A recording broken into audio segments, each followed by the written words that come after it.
Hello YouTube, this is Brian Tubbs coming at you with another video. Today I'm still working on the piece. We haven't given it a name yet, but it's similar, you know, to the Guardian piece, the one we made for Tesla. I think this is probably video 2 or 3 in the series. It might be part 3 in the series. I think it is anyway. Not exactly sure. But as you can see,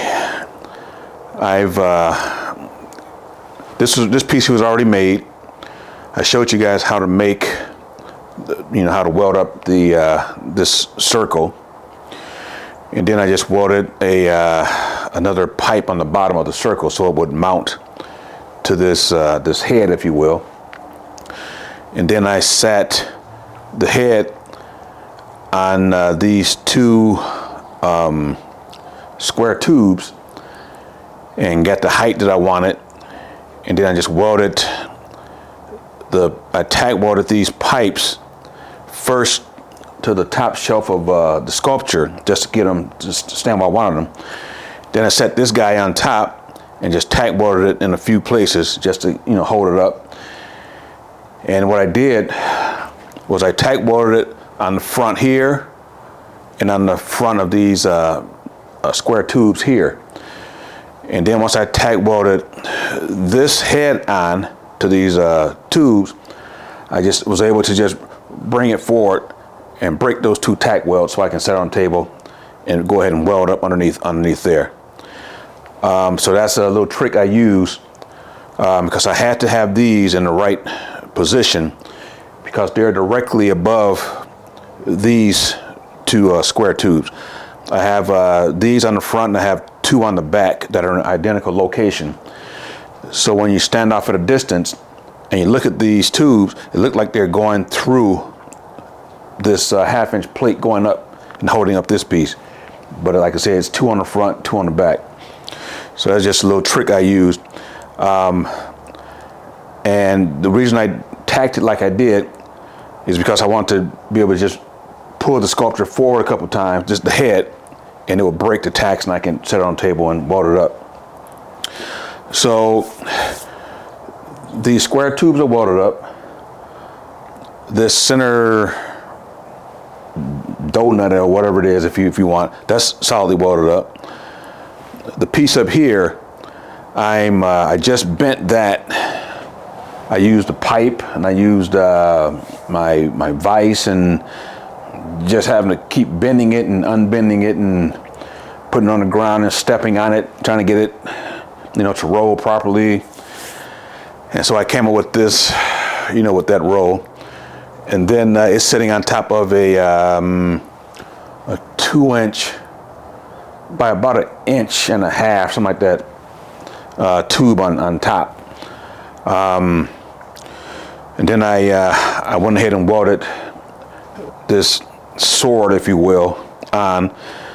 I was going to do it on camera, but it was just, all the positions of trying to get to it just would not have been a good, you guys would not have been able to see it well, because I had to put this whole thing up on the table, put this sword thing on top and trying to straighten it out, and then just getting there and trying to tack weld, and it was just a lot of crazy positions. And so what I'm gonna do today is just weld this round tube to this flat bar, and then I'll probably after I get that on, I have to weld this whole piece to the top of that. And then once I do that, I'll have to go ahead and tack weld this whole piece back to the top shelf of this, because right now it's just sitting there. And as it's sitting there, I'm nervous as I'm talking because it could just fall off because it's not welded on there. And so what I'm going to do is go ahead and take this stuff off, put it on the table, move you guys in a little bit closer, and I'm going to go ahead and just TIG weld that pipe to the bottom of this flat iron, if you will. And then hopefully I'll be able to get a few shots of putting that to that. It just depends on how long it's taking. But let me go ahead and move the camera in so you guys can see what I'm doing. All right, guys, so this is a close-up view of the piece that goes on top. It's I think it's 3/16 mild steel, and then this is about 3/16 on the tube.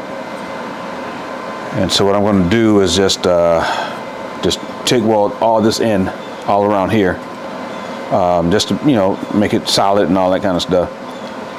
I don't want it breaking off, you know, when it's on display and whatnot.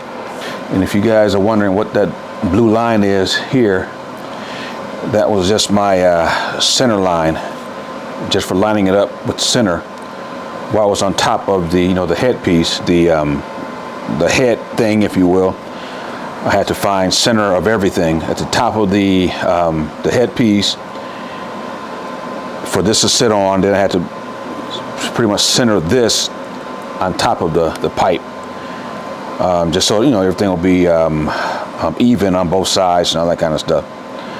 So what I'm gonna do now is just take some lacquer thinner and wipe that blue line off of there, because if I don't, when I TIG weld it, that's going to want to suck into the metal, and it's going to be very difficult to get it out. So I'm just going to clean as much of it off as I can.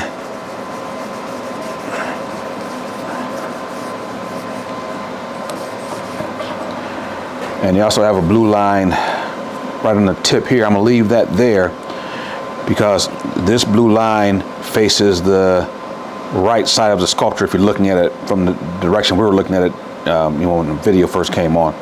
I want to keep everything, you know, lined up like I had it, so when I weld it back together, it'll just, you know, just go on. And on the back here, right on the bottom, I had another tack weld right there holding it to the top of the round piece that it sets on, and I left this here, and I also left a little tack on top of the round head, if you will. So when I get ready to set this back on top, I'll just line that little, where the weld was, back up to where the weld is on that head, and I'll know exactly the position I had it in. So just little things I do. So let me go ahead and put my ground clamp on here.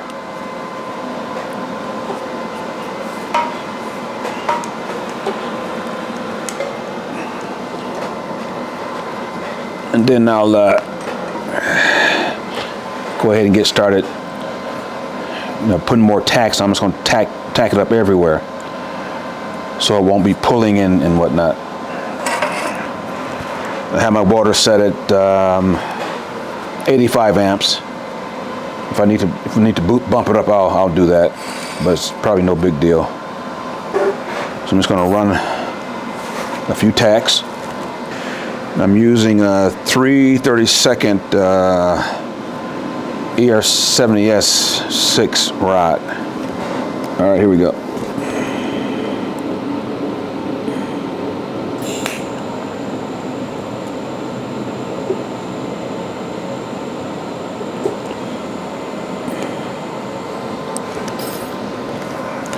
I'm gonna have to adjust my water because I was using my finger control to tack some things up. And I left the upslope, downslope on, so when I came off my pedal, the torch wouldn't shut down. It kept going. So I have my my downslope still on. So let me shut that off. All right, should be good now. I mentioned in one of the videos, earlier videos that I made, that when I'm using the finger control, I'll set my upslope to about a second. And that's when I push the finger control. It'll ramp up from 0. It'll go up to whatever amperage I have it set to. And then when I come off the trigger, I have it set for, I think it's 2 seconds. Well, it'll ramp down because I don't want to go from, you know, 80 amps down to 0 because it can leave craters. So that's why I have it set like that. All right, let me turn this thing around.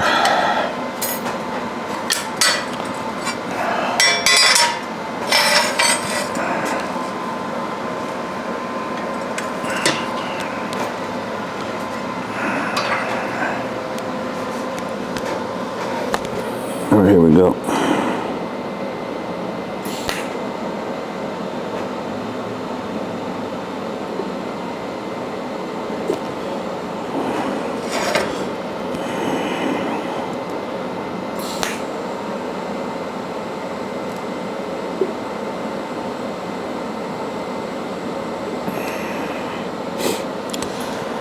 I think I'm gonna kick my amps up to 90.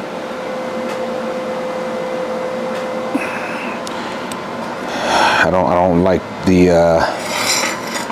that it's not ramping up as fast as I want it to, or the puddle is not forming as fast as I want it to.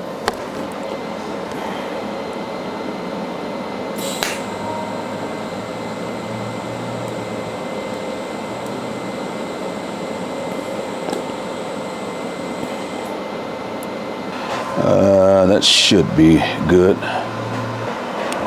All right, guys, I hope you can see.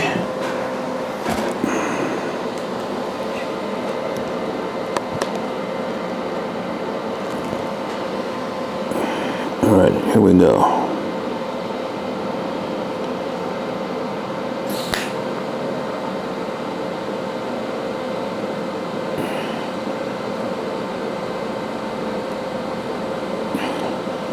Trying to stay right in that little seam.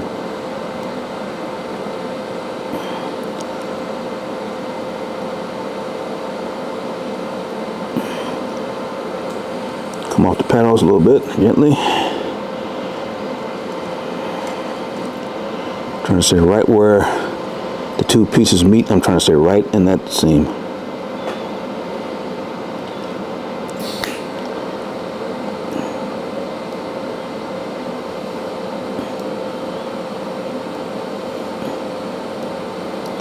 I'm gonna get my travel speed up.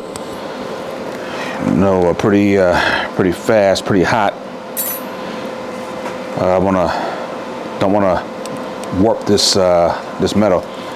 It's 3/16 or something, but still, I just don't wanna melt it or cause it to warp, rather.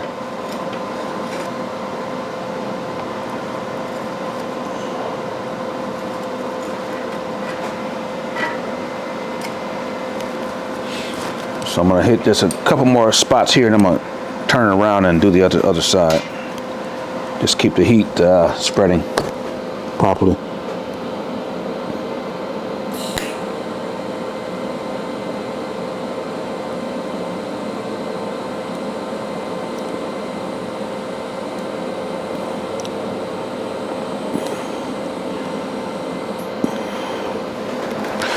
Like I said before, when I start my torch, I want that puddle formed in less than 3 seconds. If it doesn't form in less than 3 seconds, it says I'm not hot enough.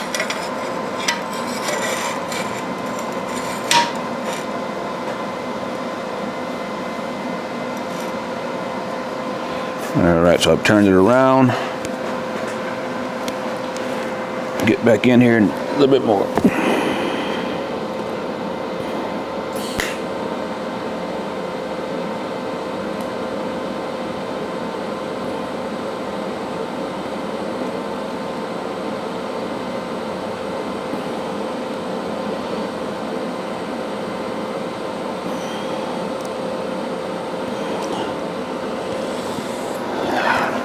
That's what I love doing, these little tight areas like this.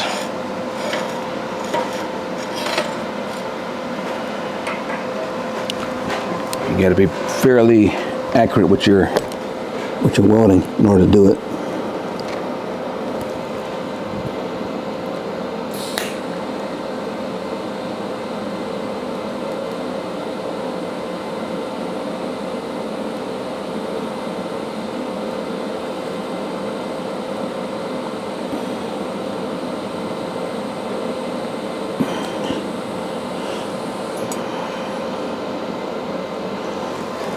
So I'm going to turn it and go to a different area. I'll go back to this side where I came from.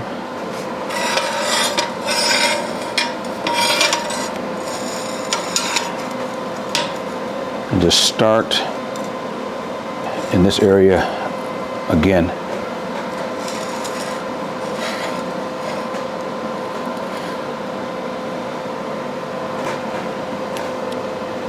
Let me turn it a little bit more.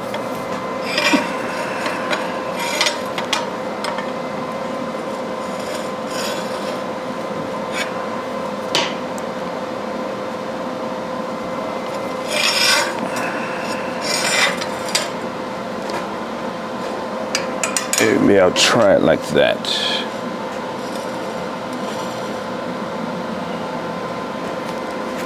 And just come from this side and work my way around this way.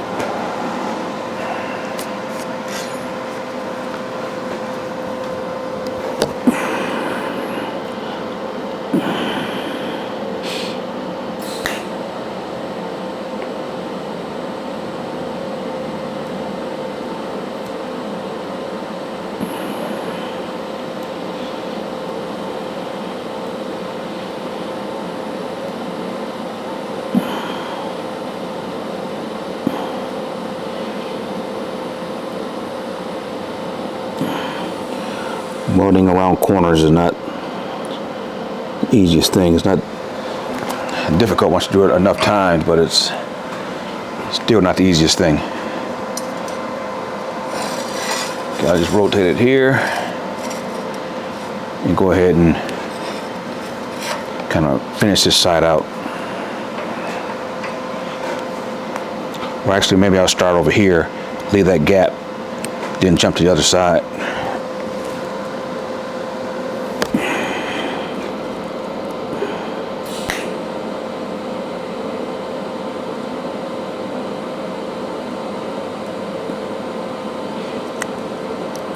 And if you guys stick around a little bit longer, I'll show you a little trick that I do.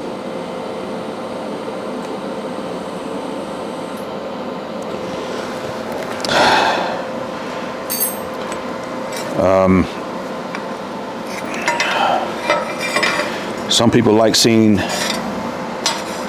you know, TIG dimes or whatever you want to call them, and some people don't. So I'll show you guys a little trick, if you will, that I use to get rid of the little dime pattern.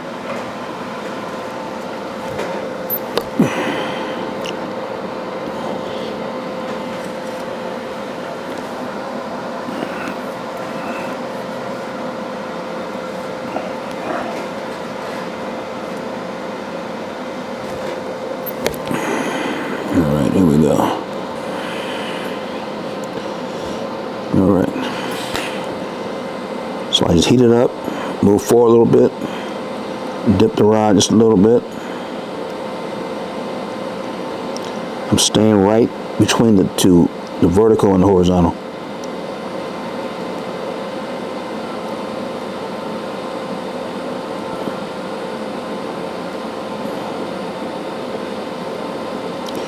I have just a little bit more heat on the wall than I do on the flat portion, but not much.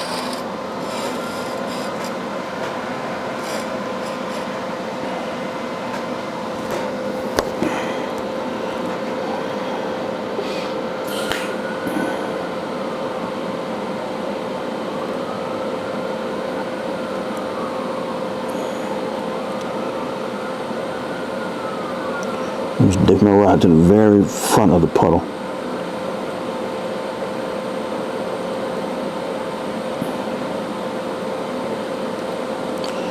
I just tied that in by just running my puddle right over the top of the last weld that was in that position.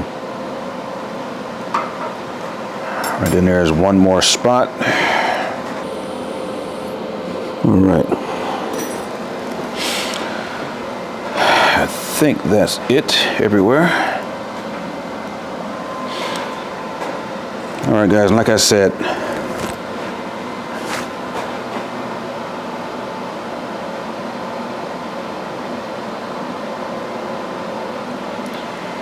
if you look at the piece,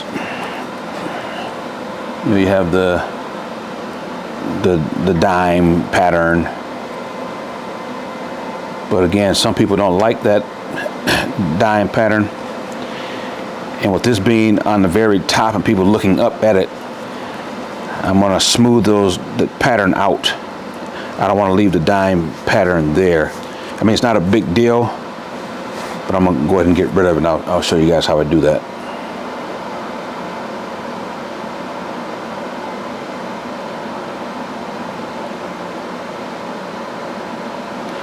I haven't seen anyone else do it like this, nor have I heard of anyone else do it like this, but I would imagine someone else does it, I guess. I don't know. I'm going to go ahead and move this clamp out of my way.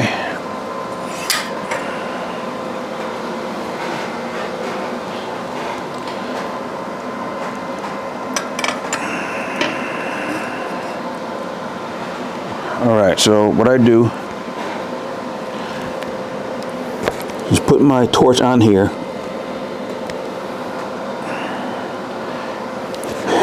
and I just push the pedal full blast, and I'll see the weld start liquefying again, and I'll just go right around it,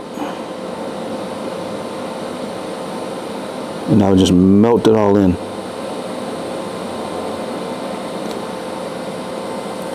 You might have to go a couple passes around.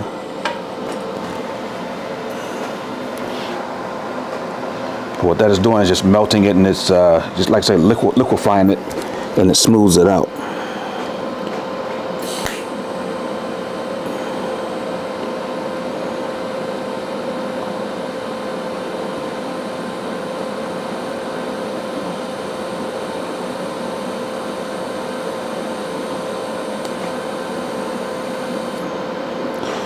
So I just do that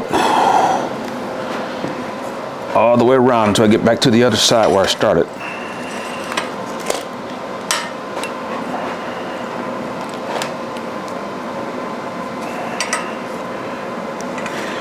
And I do this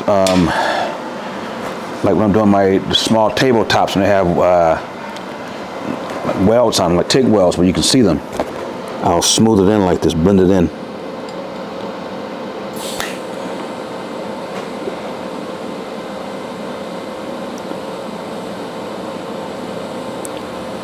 So those dimes are nice to look at and all that stuff, but on some pieces you just don't want it. You just want the weld to look smooth.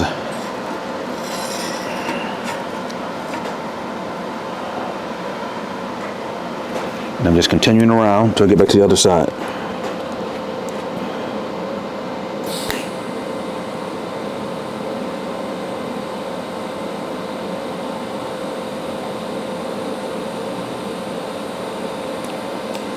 And I came up with this technique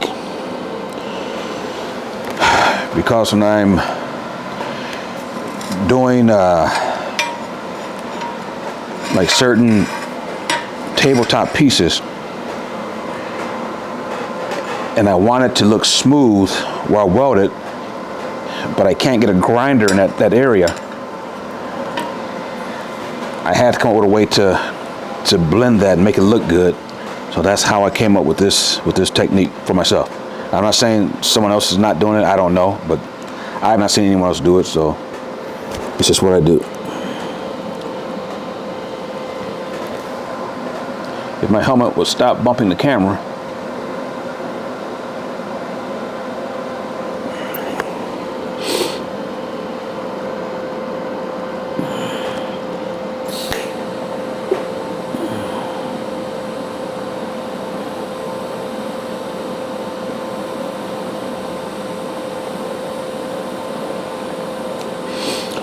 I made a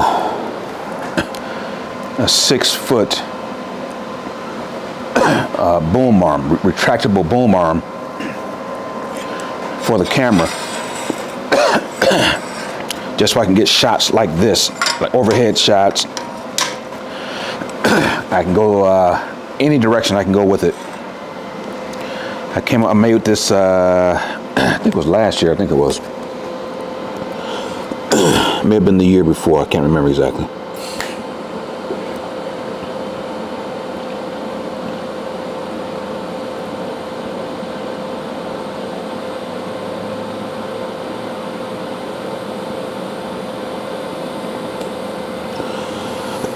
And we're slowly going around the outer perimeter and just watching the weld reliquefy and melt in. I'm not rushing, nor am I going too slow. Just keeping a pretty steady pace.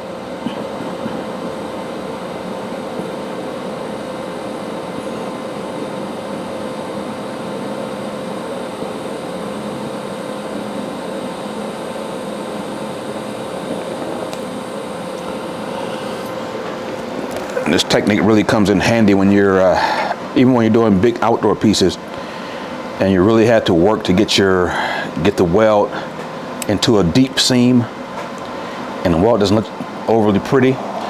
You can go behind it with some stick out on your TIG torch, and just go and follow that weld and just smooth it out. I got one more spot here.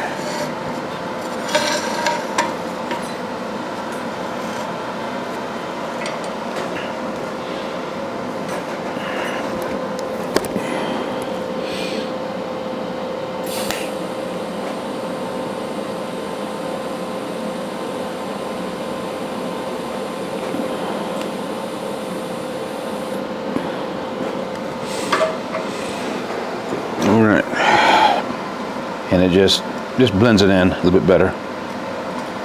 I'm not trying to be perfect on this one because it's going to have a patina on it, so you won't see much of it anyway. But that's the piece welded in. All right, I'm gonna go ahead and move the camera out. All right, guys, so this is the top of the headpiece, this guy here. And I told you I had a little tack weld already up there from when I was holding this piece on there. So this little mark on here, I'm gonna line it back up with the tack right here. And that'll get me in a pretty good position.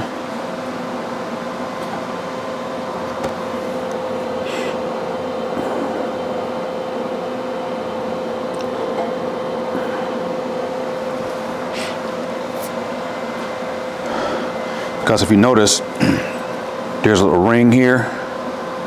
I had that ring, I had this tube on top of here, found center. Then I took a marker and marked on the inside of the tube, so when I got ready to put it back up there, I would know exactly where to put the tube. And then once I put the tube up there and put this head dressing piece on top of the tube, I just tacked it just so it would hold. Then I put this on top of the tube. I was able to straighten it out and put a couple tacks on it. And then once I had this tacked onto the tube, I was able to just pull it back and break that weld loose, so I could do the welding that you guys just saw me do. So just some ways to think your way through this stuff.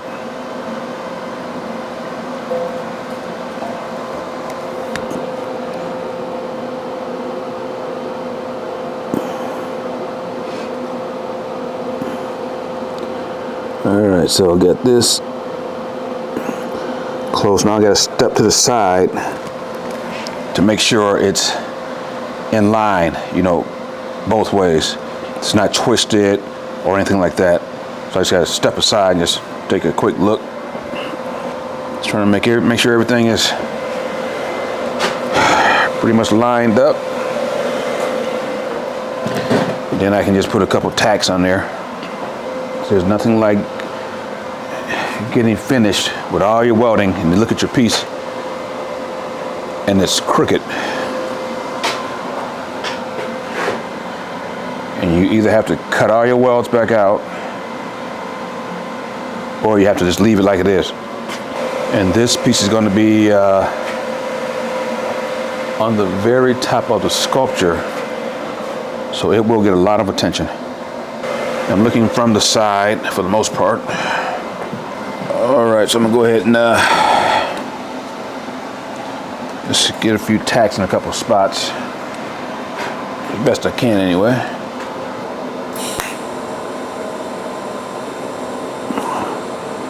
For the one tack I already had up here, I just reheated that so I can use that one. And whenever you tack, guys, just tack on one side and move, and tack the opposite side, because it's going to want to pull up.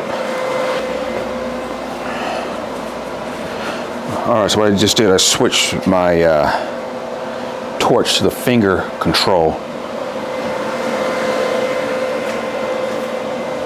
so I wouldn't have to keep move my paddle around. I don't want to blind you guys. So I think I'm gonna go to this corner right here. See if I can put a tack in there.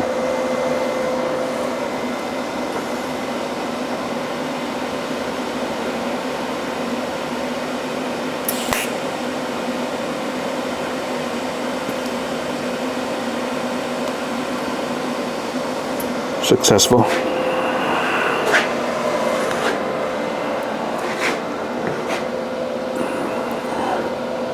See if I can get one here.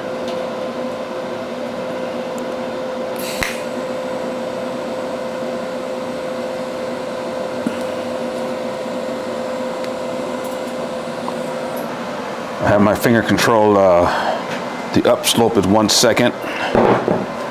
Down slope is 2 seconds.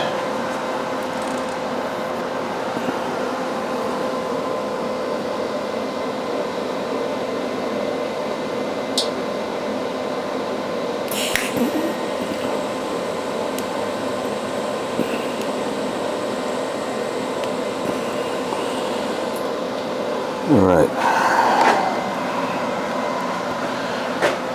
So what I gotta do now is just reposition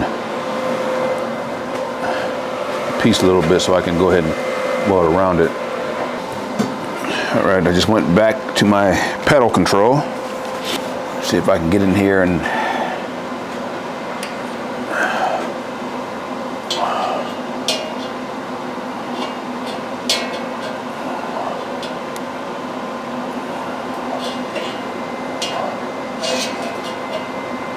not too easy. Have to get some more stick out on my tungsten.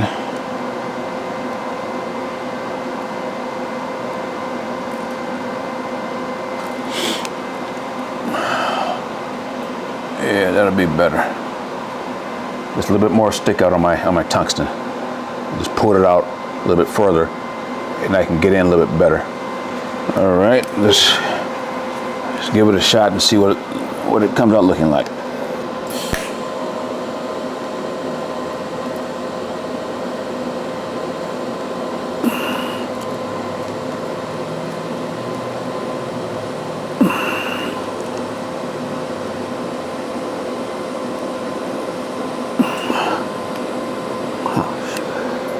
See if I can get a better position here so I can see a little bit better.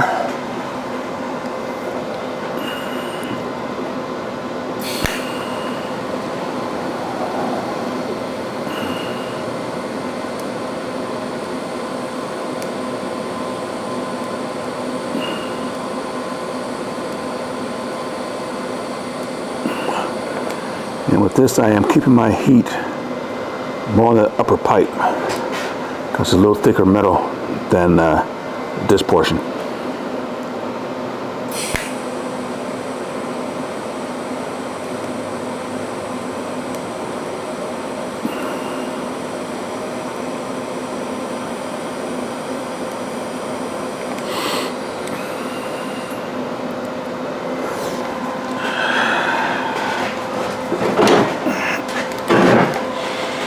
Just trying to go right around the perimeter as much as I can.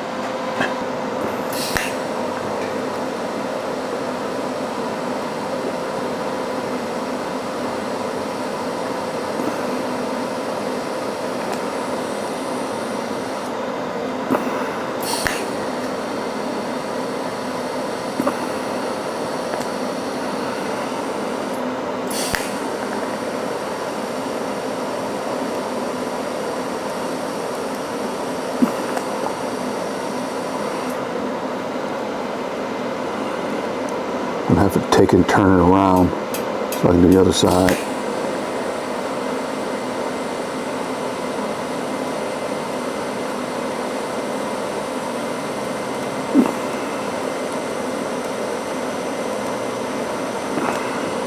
This really is an overhead weld. I'm just trying to make sure I get my head up there to see everything.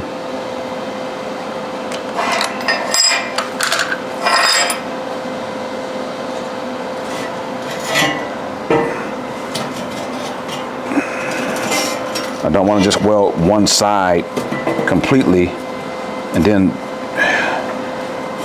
turn the thing around and the other side has raised up off of the piece. So I just want to keep that, just trying to spread the heat evenly all the way around. Nothing difficult about this stuff, guys. It's just, you just gotta just practice, just do it, practice, do it, you know, you'll get it. Nothing difficult.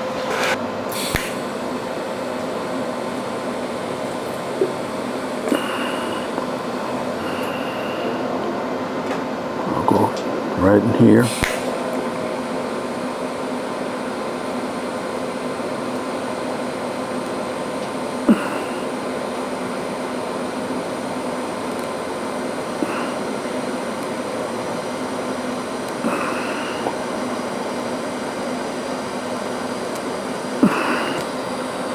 Just trying to stay consistent. I'm having to work underneath this upper portion with my torch, trying to squeeze my torch in there, and have to use quite a bit of stick out.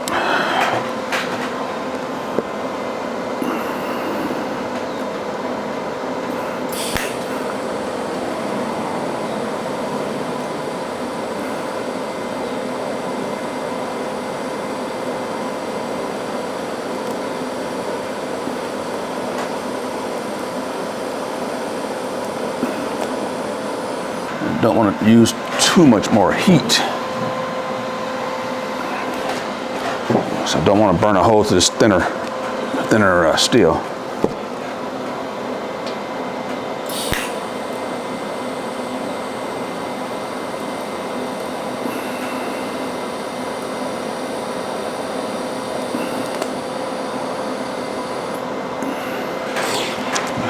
Adjust my position.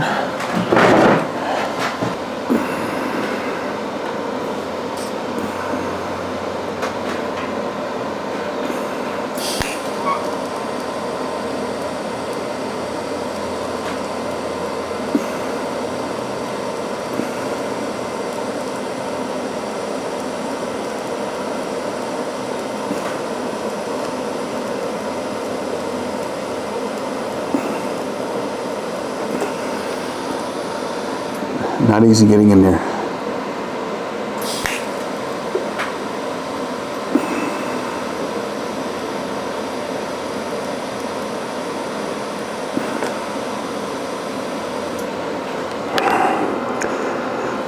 I think I'm gonna kick my amps up. It's about 85. All right, here we go.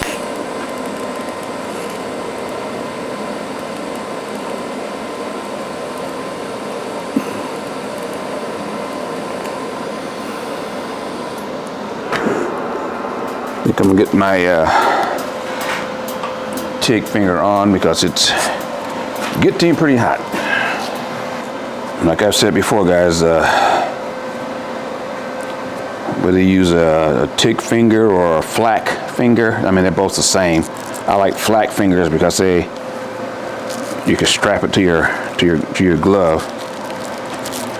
But regardless of which one you use, they come in handy because it's getting really hot on this edge up here. All right, let me try some more.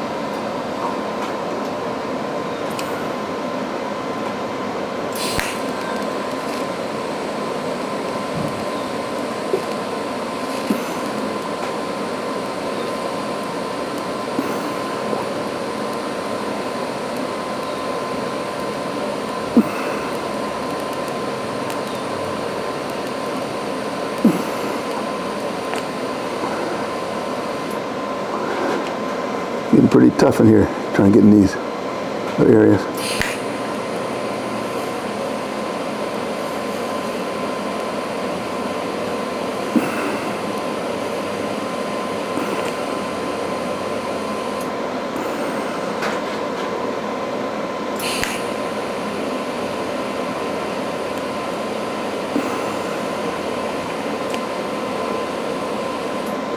All right, got that.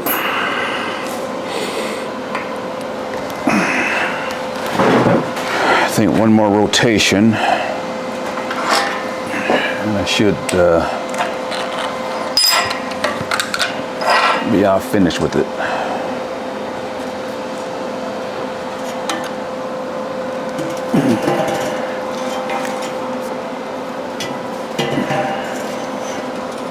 I think I'll turn this, well, probably can't get in there like that, so.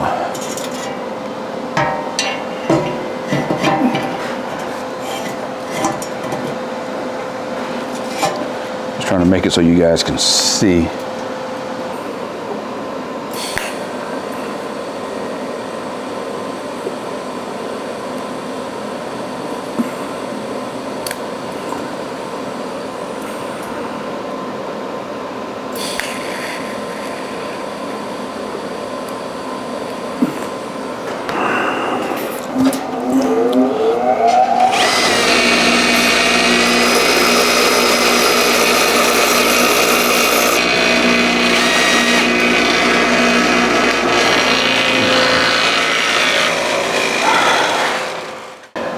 Decided to stand up, see if I can get in there a little bit easier.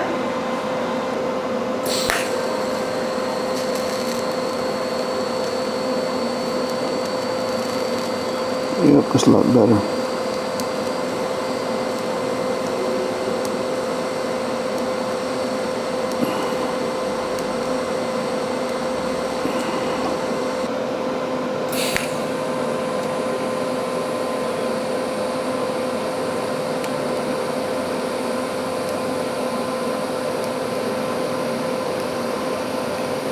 Trying to stay in that seam as much as I can. Just tie it in on the other side.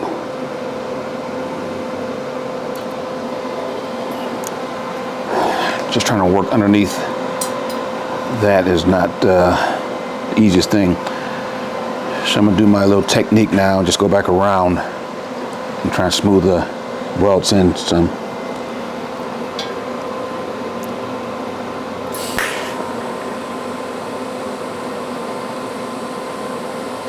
It's always nice when you get to this point where you're going back and smoothing them down, especially in tight areas, because you know you're just about finished.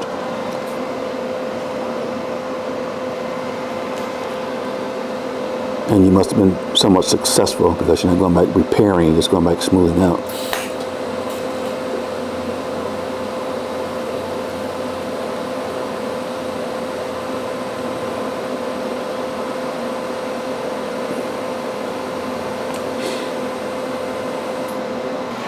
It can be pretty difficult when you're working in areas like this, especially if a person doesn't know about, stick out with their tungsten, because there's no way you can get your torch in there properly on a proper angle unless you use some stick out on your torch.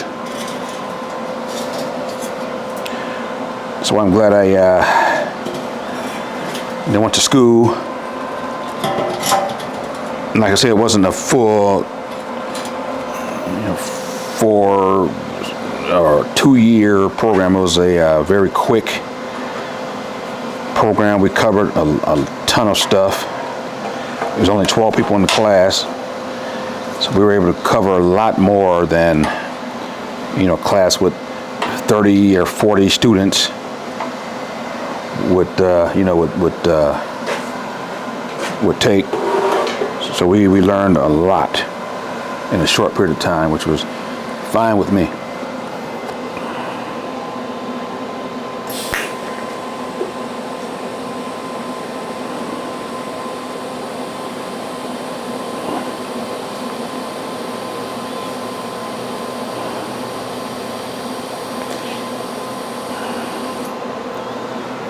You know, I learned about stick out, and when you extend your tungsten out, you got to turn your gas up to compensate. There's a lot to it, but I'm teaching you guys this stuff so you know without having to take classes.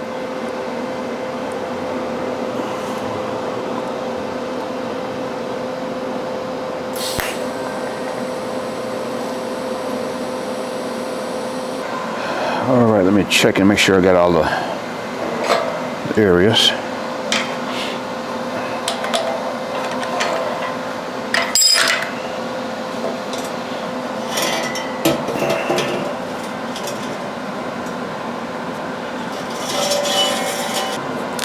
Not bad. All right, guys, so that's how I weld this stuff up. So now all I have to do is get this lined up, you know, perfectly, and then just put some tacks on the bottom of this, on the top of the shelf. Get everything lined up, just tack it in, get a final, you know, look, make sure everything is level and plumb and everything else, and then go ahead and just weld that in. But that's you really wouldn't be able to see much of that because I'll be, you know, in this position. My back will be, you know, out to the camera. You won't be able to see because I have it against this table because I don't want it to fall, because I don't have it on its base yet, and it would be pretty easy for it to, if I'm not paying attention, I'm leaning on it, welding it, it could fall.